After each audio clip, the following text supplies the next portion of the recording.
തിരുവനന്തപുരം വിതുര തലത്തൂക്കാവിൽ വന്യമൃഗശല്യം രൂക്ഷമാവുകയാണ്. കാട്ടാനയും കാട്ടുപോത്തും പൊതുവഴികളിൽ കൂട്ടമായി നിൽക്കുന്നുണ്ട്. അത് സ്ഥിരം കാഴ്ചയായി മാറുകയാണ്. സ്കൂളിന്റെ ചുറ്റുമതിൽ കാട്ടാന തകർത്തത് ദിവസങ്ങൾക്ക് മുൻപാണ്. കുറച്ച് ദിവസമായി എളുപ്പം മതിലിടിച്ചിട്ട് ആദ്യം ഇടിച്ച് കളഞ്ഞ് പിന്നെ കെട്ടിയതാണ്. കാട്ടുപോത്ത്, പന്നി, ആന എല്ലാം ഉണ്ട്. ഒറ്റയ്ക്ക് കണ്ടിട്ടില്ല. അല്ലാതെ ഇവരെ 6 മണിയൊക്കെ ആകുമ്പോഴായിരിക്കും ചിലപ്പോൾ ക്ലാസ് കഴിയുന്നത്. അപ്പോഴും വിളിച്ചുകൊണ്ട് പോകാൻ നേരത്തൊക്കെ കണ്ടിട്ടുണ്ട്. ഇന്ദുലേഖ രേണു നമുക്കൊപ്പം ചേരുന്നുണ്ട് വിവരങ്ങളുമായി. ഇന്ദു, ഇപ്പോൾ അവധിക്കാലമാണ്, പക്ഷേ ഏതാ സ്കൂൾ തുറക്കും 1 മാസം കഴിഞ്ഞാൽ. ഈ ഇത്രയും ആനകൾക്കും കാട്ടുപോത്തുകൾക്കും ഇടയിൽ എങ്ങനെയാണ് കുട്ടികൾ സ്കൂളിലേക്ക് പോവുക?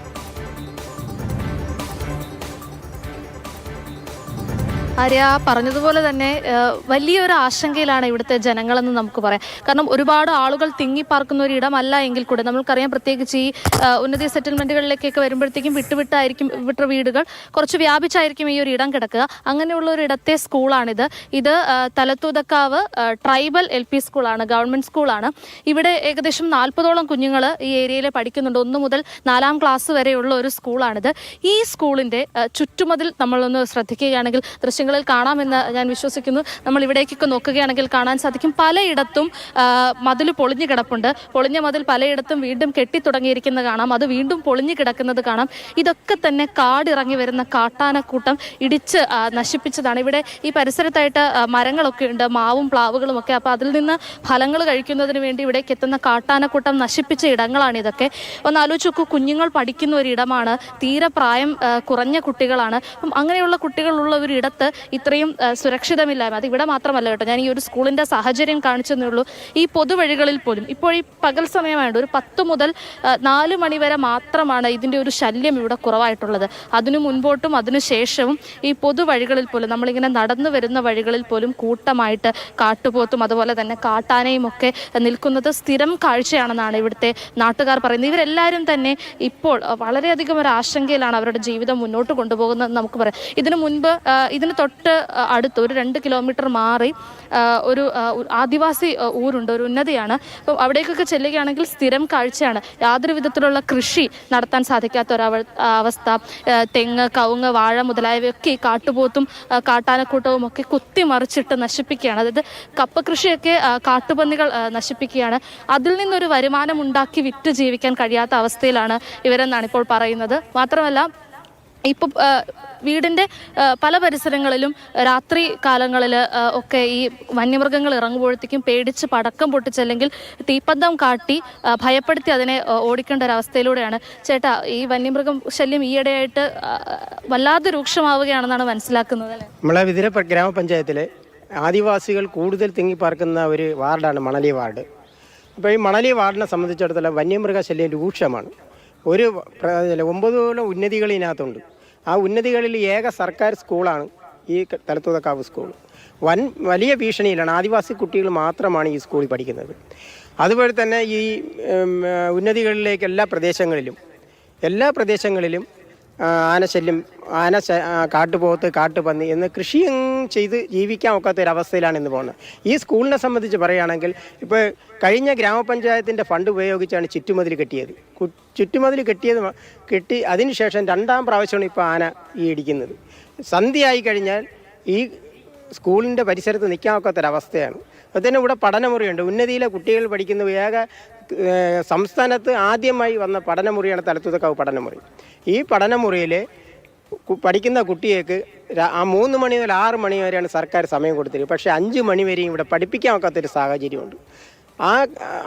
ആന കാട്ടുപോത്ത് വലിയ ശല്യമായി മാറിയിരിക്കുകയാണ്. ഇതിനൊരു ശാശ്വത പരിഹാരമാവണം. അതിന് ഈ സ്കൂളിലെ കുട്ടികൾക്ക് സുരക്ഷിതമായി വരുന്ന രക്ഷിതാക്കൾ ഉന്നതികളിൽ ഗോർത്തസാരഥി വണ്ടി ഉണ്ടെങ്കിലും പഠനമുറിക്ക് അങ്ങനെ ഒരു വണ്ടി കൊടുത്തിട്ടില്ല. അപ്പോൾ ഈ വണ്ടി പഠനമുറിക്ക് കൊടുത്താൽ മാത്രമേ ഈ ഉന്നതികളിലുള്ള കുട്ടികളെ ഈ പഠനമുറി കൊണ്ടുവന്ന് പഠിപ്പിക്കാൻ പറ്റുള്ളൂ. അതുതന്നെ ഇത് 4 മണിക്ക് മുമ്പ് ഈ സ്കൂളിലെ കുട്ടികളെ വിട്ടിരിക്കണം. അല്ല എങ്കിൽ രക്ഷിതാക്കളും ഒരു ദിവസം അധ്യാപകരും കുട്ടികളും ഇതിനകത്ത് ആയിപ്പോയി. ആന ഈ മതിലിന് ചുറ്റും വന്ന് നിൽക്കുകയായിരുന്നു. അതിനുശേഷമാണ് ഇത് ഇടിച്ചത്. അത് ഇടിച്ച് വരുന്നതിൻ്റെ ഉദ്ദേശം എന്ന് പറഞ്ഞാൽ ഈ നിൽക്കുന്ന പ്ലാവ് ചുറ്റും കെട്ടിയിട്ടുണ്ടെങ്കിൽ ഈ പ്ലാവിൻ്റെ മുകളിൽ കയറി ചക്ക തിന്ന ശേഷം വീണ്ടും തിരിച്ചിറങ്ങി വേറെ സ്ഥലം ഇടിച്ച് പുറത്തിറങ്ങും. അപ്പോൾ ഏക സുരക്ഷിതം എന്ന് പറയുന്നത് ഈ സ്കൂളിനില്ല, ഈ ചുറ്റുമതിലല്ല. എൻ്റെ സുരക്ഷിതം എന്ന് പറഞ്ഞാൽ ആനക്കിടങ്ങ് അടിയന്തരമായി നിർമ്മിക്കണം. അത് പോയിട്ട് പിന്നെ ഇപ്പോൾ തകര ഷീറ്റുകളുള്ളൊരു കെട്ടിടമാണ്. ആദിവാസി കുട്ടികൾ മാത്രമാണ് ഈ സ്കൂളിൽ പഠിക്കുന്നത്. 4ാം ക്ലാസ് വരെ ഉള്ളൂ. കുട്ടികൾക്ക് യാതൊരു സുരക്ഷിതയില്ല. ചുറ്റും നിൽക്കുന്ന വൻ മരങ്ങളാണ്. അടിയന്തരമായി ഈ മരുതി, മാവ്, പ്ലാവ് ഇങ്ങനെയുള്ള വൻ മരങ്ങൾ, അപകട ഭീഷണിയായ മരങ്ങൾ അടിയന്തരമായി മുറിച്ചു മാറ്റണമെന്ന് നിരന്തരം ഞങ്ങൾ ഫോറസ്റ്റ് ഡിപ്പാർട്ട്മെൻറ്റിനോട് ആവശ്യപ്പെടുകയാണ്. അവർ അളന്ന് എല്ലാം പോകുന്നതല്ലാതെ അതിനൊരു പരിഹാരം കാണുന്നില്ല. അപ്പോൾ ഈ സ്കൂളിൻ്റെ സംരക്ഷണം, ആദിവാസി കുട്ടികളുടെ സംരക്ഷണവും പിന്നെ നീതി ഉറപ്പാക്കണം. അതിനു വേണ്ടിയുള്ള തയ്യാറെടുപ്പ് ഗവൺമെൻറ് ഭാഗത്തുനിന്ന് അടിയന്തരമായി ഉണ്ടാവണം. അതുപോലെ തന്നെ വനം വകുപ്പ് അടിയന്തരമായി ചുറ്റുമതിൽ നിർമ്മിക്കണം. ഞാനിവിടുത്തെ ഒരു പൊതുപ്രവർത്തകനും ഫോറസ്റ്റ് കമ്മിറ്റിയുടെ ചെയർമാനും PRT അംഗമാണ്. അതുകൊണ്ട് ഈ ആന വന്നാലും ഞങ്ങൾ ഓടിയെത്തി ഓട്ടിക്കുന്നതിന് വേണ്ടി അപ്പോഴി തന്നെ നമ്മൾ RRTയെ വിളിക്കുകയും അവരെയും കൂടെ നിർത്തിക്കൊണ്ട് ഞങ്ങൾ ഓടിക്കുന്നത്. അവരുടെ ഭാഗത്തു നിന്നുള്ള നിരന്തരം അവർ പറയുന്നതാണ്, ഞങ്ങൾക്ക് ആവശ്യമായ ഉപകരണങ്ങൾ ഗവൺമെൻറ് കൊടുത്തിട്ടില്ല, ഒരു പടക്കില്ല, ഒരു ഓട്ടിക്കാനുള്ള അതിനുള്ള ആയുധങ്ങൾ അവർക്കില്ല. ഇത് അവരുടെ കൂടുതലും വായത്താരി കൊണ്ടും മറ്റുള്ള ചെറിയ ചെറിയ പടക്കുകൾ കൊണ്ട് മാത്രമാണ് അവർക്ക് ഓട്ടിക്കാൻ കഴിയുന്നത്. അതിനുള്ള സംവിധാനങ്ങൾ ഗവൺമെൻറ്റിൻ്റെ ഭാഗത്തുനിന്ന് ഉണ്ടാവണം. ഫോറസ്റ്റിനെ സഹായിച്ചാൽ മാത്രമേ അവർക്ക് ഇവിടെ വന്ന് എന്തെങ്കിലും ചെയ്യാൻ പറ്റുള്ളൂ. അത് അതിനുള്ള വേണ്ട നടപടികൾ സ്വീകരിക്കണം. ഇപ്പം ഞങ്ങൾ കുറച്ച് പേര് ഇതിൻ്റെ പിറക്കെ നടക്കുന്നുണ്ട്. ഇപ്പോൾ ഇവിടുത്തെ കുട്ടികളുടെ സംരക്ഷണം ഗവൺമെൻറ് ഏറ്റെടുക്കണം. നല്ലൊരു കെട്ടിടം, കോൺക്രീറ്റ് കെട്ടിടം നിർമ്മിക്കുകയും അതുപോലെ തന്നെ ഈ അപകടകരമായ മരങ്ങളുടെ നിൽക്കുന്ന മരങ്ങൾ മുറിച്ച് മാറ്റണം, ആനക്കടങ്ങ് കൊടുക്കണം. അതാണ് ഈ സ്കൂളിൻ്റെ ആവശ്യം. അതുപോലെ തന്നെ ഈ പഠനമുറിയിൽ കുട്ടികളെ കൊണ്ടുപോകുന്നതിന് വേണ്ടി നമുക്കറിയാം, സ്കൂൾ സമയം കഴിഞ്ഞാൽ മാത്രമാണ് ഈ പഠനമുറിയിലെ കുട്ടികളുടെ വിദ്യാഭ്യാസം നടക്കുന്നത്. 3:30 മുതൽ 6 മണി വരെയാണ്. ടീച്ചർ ഇവിടെ നിൽപ്പുണ്ട്. 6:30 മണി വരെയാണ് അവർക്ക് സമയം കൊടുത്തിരിക്കുന്നത്. പക്ഷേ 1 മണിക്കൂർ പോലും അവർക്ക് വീട്ടിൽ നിന്ന് പഠിപ്പിച്ചു കഴിഞ്ഞാൽ നടന്നാണ് കുട്ടികൾ കിലോമീറ്ററുകളും താണ്ടി വീടുകളിലെത്തുന്നത്. രക്ഷിതാക്കൾ വന്നാണ് കൊണ്ടുപോകുന്നത്. അപ്പോൾ ഈ പഠനമുറിയിൽ ഈ ശാശ്വതമായ പരിഹാരം കുട്ടികൾ എത്തിക്കുന്നതിന് ഒരു വാഹനം.